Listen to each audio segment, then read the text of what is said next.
Hello दर्शकों, अपने YouTube channel के माध्यम से आप सभी दर्शकों का हम स्वागत करते हैं। और आज का हमारा विषय है स्त्रियों से संबंधित कुछ विदुषी महिलाओं से संबंधित जो कि वैदिक काल में हुआ करती थी। वैदिक काल के बारे में बहुत सारी भ्रांतियां हैं लोगों के बारे में। वैदिक काल से संबंधित मंत्रों के बारे में, उसमें लिखी गई कथा कहानियों के बारे में बहुत सारे लोगों ने चर्चाएं की हैं। परंतु हम ये कहना चाहेंगे कि वैदिक काल में चाहे स्त्रियों की दशा हो, चाहे किसी भी प्रकार की दशा हो, हमारी सामाजिक दशा बहुत अच्छी रही थी। और आज हम बात करते हैं स्त्रियों के बारे में। तो वैदिक काल में बहुत महान महान स्त्रियां थीं, बहुत ही विदुषी महिलाएं थीं। स्त्रियों की दशाएं खराब नहीं थी, बल्कि स्त्रियों की दशा मध्यकाल में आकर के खराब हुई है। वैदिक काल में अपाला, गार्गी, घोषा इस प्रकार की स्त्रियां होती थीं जो कि महान विदुषी महिलाएं थीं, जो कि शास्त्रार्थ करती थीं। और ये इतना ही नहीं, बल्कि ऋग्वेद जो कि हमारे चारों वेद में सबसे प्राचीन वेद माना जाता है, इसकी ऋचाएँ भी इन्होंने लिखी हैं। तो इस प्रकार की महिलाएं थीं। और कहा जाता है आज के समय में बहुत सारे विद्वानों के द्वारा, बहुत सारे लोगों के द्वारा यह माना जाता है कि स्त्रियों को ये नहीं करना चाहिए, ये नहीं करना चाहिए, और वेद मंत्रों का उच्चारण नहीं करना चाहिए, गायत्री मंत्र को नहीं पढ़ना चाहिए, बहुत सारी चीज़ें हैं। तो स्त्रियों के बारे में तो हमें बताना चाहेंगे कि वैदिक काल में ऐसा कोई भी प्रतिबंध नहीं था जो कि स्त्रियां न कर सकें। तो इस प्रकार की स्त्रियां होती थी। एक कहानी के माध्यम से हम बताना चाहेंगे कि एक बार की बात है कि राजा जनक यज्ञ कर रहे थे और यज्ञ में कुछ गायों को उन्होंने छोड़ दिया और उनके सींग में 10-10 किलो, इस प्रकार की कथा आती है कि उनके सींग में उन्होंने 10-10 किलो सोना बांध दिया और कहा कि जो सबसे अधिक विद्वान हो वो इन गायों को ले जाए। तो सारे लोग स्तब्ध रह गए। इसके बाद कुछ समय के बाद जब किसी ने कुछ नहीं बोला तो याज्ञवल्क्य एक बहुत ही विद्वान व्यक्ति थे वैदिक काल के, जो कि उठे सभा के बीच में और उन्होंने कहा, अपने लोगों से कहा, अपने आदमियों से कि इन सारे गायों को ले चलो।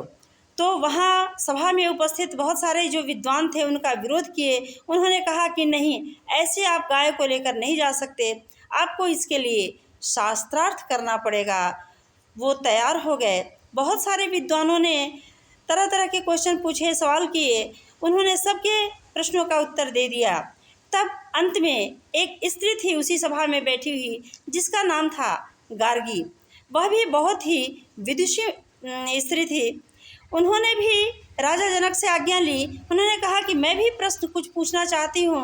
उन्होंने आज्ञा दे दी, कहा बिल्कुल पूछिए। तो गार्गी ने भी प्रश्न किया। याज्ञवल्क्य गार्गी के प्रश्नों का उत्तर नहीं दे पाए, स्तब्ध रह गए। इस बात पे गार्गी खड़ी होती है और उनके उत्तर न देने के बावजूद भी वह उन प्रश्नों का उत्तर नहीं देती है, जबकि उसको आता रहता है क्योंकि उसने ही प्रश्न किया है। तो उसके प्रश्नों का उत्तर नहीं देती है, ये उनके प्रश्नों का उत्तर नहीं देती है याज्ञवल्क्य के प्रश्नों का, तो और बल्कि उत्तर न देते हुए उनको सम्मानित करती है और मन ही मन सोचती है कि किसी विद्वान को अपमानित करना हमारा उद्देश्य नहीं है, हमारा कोई अधिकार नहीं है। और उनको अपमानित न करते हुए बल्कि उनका सम्मान वर्धन करती है। कहती है कि आप बहुत बड़े विद्वान हैं और ले जाइए, आप ही इन गायों को ले जा सकते हैं। इस प्रकार से सम्मानपूर्वक उनका आदर करती है और उनका निरादर न करते हुए उनको गायों को ले जाने की बात वो कहती है। तो हम ये कहना चाहेंगे इस कहानी के माध्यम से कि जो भी विद्वान है, एक विद्वान दूसरे विद्वान का कभी भी बेकदरी नहीं कर सकता है, वह किसी भी प्रकार से अपमान नहीं कर सकता है। यही उसकी विद्वता की सबसे चरम सीमा है। तो लेकिन आज के जो विद्वान हैं, जो प्रवचन करता हैं, बहुत सारे लोग हैं, किसी का यहाँ नाम नहीं लिया जा रहा है, परंतु बहुत सारे लोग हैं जिन्होंने अपनी अपनी विद्वता